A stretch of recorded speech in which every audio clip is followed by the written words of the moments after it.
কি রে, আমরা গিয়েছিলাম হচ্ছে একটা, ওখানে গীতা সব পাঠ হচ্ছে, ওখানে খেতে গিয়েছিলাম। আর ওকে এখানে মানে আমাদের বাড়ির সামনে ওকে বসতে বলে গিয়েছি, ও সে আমাদের পেছন পেছন গিয়েছে, আবার ল্যাজ নাড়াচ্ছে। বিস্কুট খাবি? কি রে, কোথায় যাবি? দাঁড়া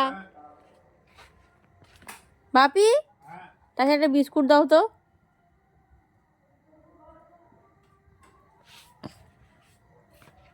কি রে, কি কি কি আবার ওখানে দাঁড়াও, তোজো দিদি আছে। আসলেই ও সবসময় আমাদের এখানেই থাকে, মানে মা ওকে ভাত মাংস সব মাখিয়ে দেয়, বিস্কুট দেওয়া হয়। এটা ভিডিও করছি তার জন্য না, আসলেই ওরা তো সত্যিই কিছু বুঝতে পারে না, শুধু বিস্কুটের জন্য ওরা আসে না।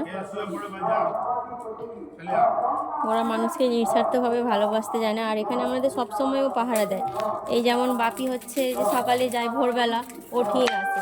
আবার যখন হচ্ছে এই দেখো বিস্কুটটা বাপি যে কাটছে কেমনভাবে, দেখো